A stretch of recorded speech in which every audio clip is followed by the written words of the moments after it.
Morgan Engineering. I joined Morgan Engineering in 2006. I am a partner.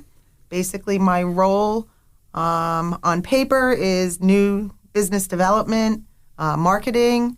If you ask me what I really do, I like to say chief cook and bottle wash, because I think that's what you really do, is whatever needs to be done in the business, whether it's just taking out the garbage or just making sure that business is running as it's supposed to be doing. That's sort of kind of my real role.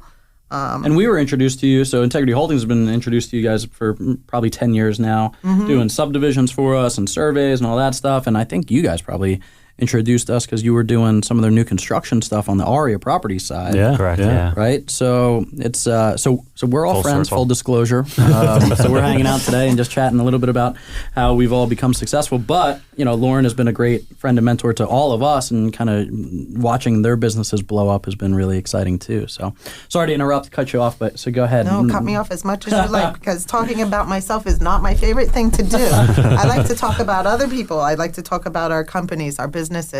Morgan Engineering has become a successful company. I am a partner in ARIA Properties also. That is the building company, mostly single-family homes. We dabble in that. And yes, you're right, I am CE certified to give classes for realtors for continuing education. There's a lot of different things that we like to dabble in. I think that we have come so far in just a short amount of time is because we're just very focused. It's one of those things that you just put one foot in front of the other and you keep on going. You just keep on walking. It's not as though there's a real secret to having a successful business. It's just to be tenacious. It's to just keep on going and not stop. And at the end of the day, when you put your head down on the pillow, did you get everything done? And that's sort of kind of where your mind starts going. It's like, oh, I have to. Never. I don't know about you, but I said myself, I used to write sticky notes in bed, but now it's just you pick up the phone and you send yourself emails. Oh, yeah. Yeah. Sure. Sometimes I don't even open my own emails.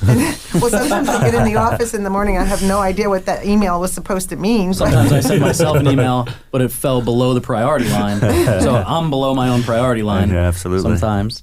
So let's talk about Morgan Engineering for a minute. In terms of what the services are that you offer, how many employees do you have?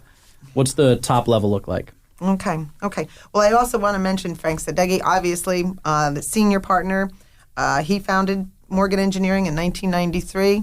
It went through a lot of different phases. He had a partner, and it was a large company, or middle-sized company, successful. Then the partnership dissolved, and it went through a little bit of some rough times, and then we sort of kind of regrouped and came back. When I got on board, we were both working for different people.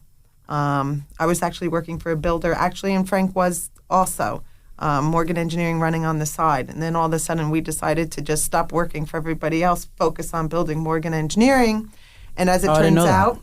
Yeah. That happened with the economic downturn, right? Yes. Cara Homes went out of business. That's exactly what it was. Yep. Yes. Same time that we kind of found the beginning of our success. So.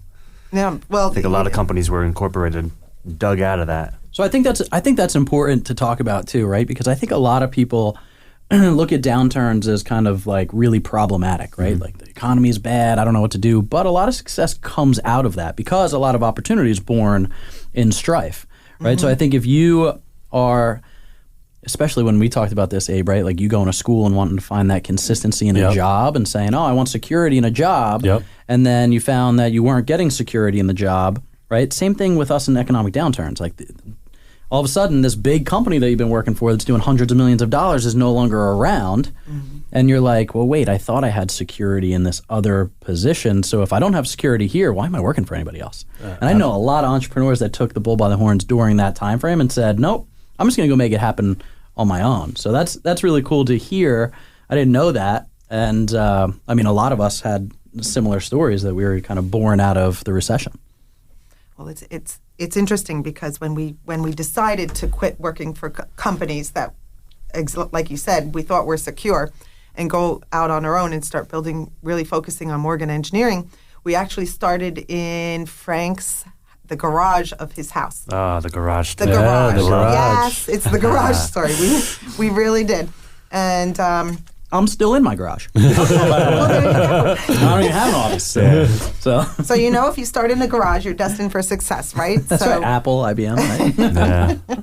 We were kind of in a garage. We're in the bottom of a bi-level in the corner with no heat. So There you go. I think that There you go. kind of qualifies. Oh man, those are the days.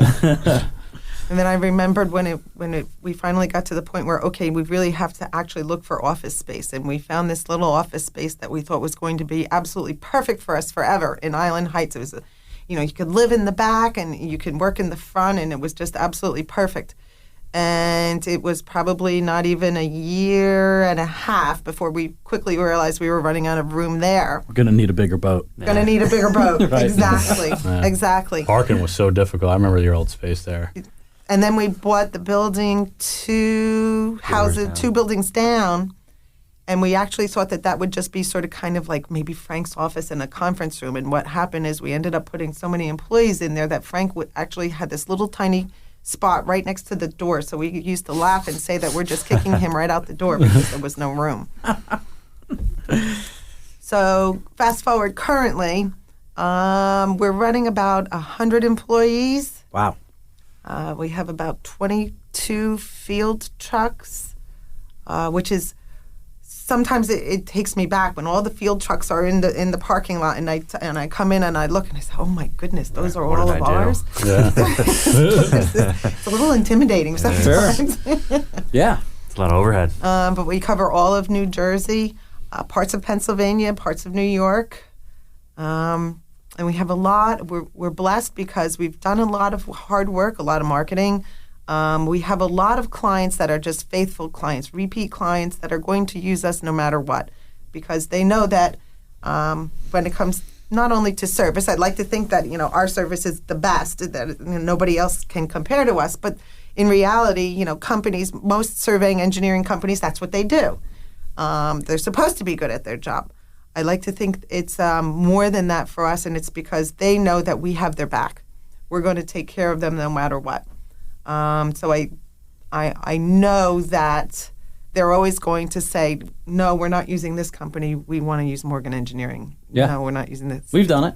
I mean, we've been using you guys forever, and it's like it's not even a question at this point, right? And I don't really care about the price. I mean, we do. It's got to be reasonable. But it's like I know I can call your office and get somebody on the phone that's going to give me an answer right now. Mm-hmm. What's going on with this subdivision? What's going on with this major? What's going on? Hey, what about this zoning? What do you think we can do here, right? It's just from our business perspective, it's all relationship, right? And we've built the relationship over years, but more than that, it was predicated on the backs of the service that we were provided. So, I think clearly 100 employees being in business for 15 years and blowing up and being all over the state, it's more than just doing your job, right? It's got to be the service. It's got to be the relationship. It's got to be answering the phone and answering the questions and not making people feel like, regardless of how big or small of a client they are, right? We're pretty small, but we always feel like we're a big client.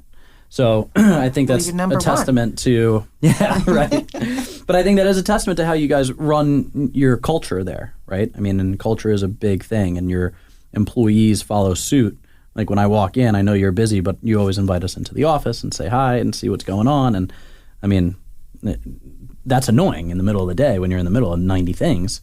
But it's always like, oh yeah, no, come on in, let's chat. And your culture does that too, right? Your COO treats us the same way. He sees us come in and he's always, hey, come on in, let's chat. So, it rolls downhill. And I think you guys have done that, a really good job of that with Remax. And, hopefully we're doing a good job of that too at Integrity, where,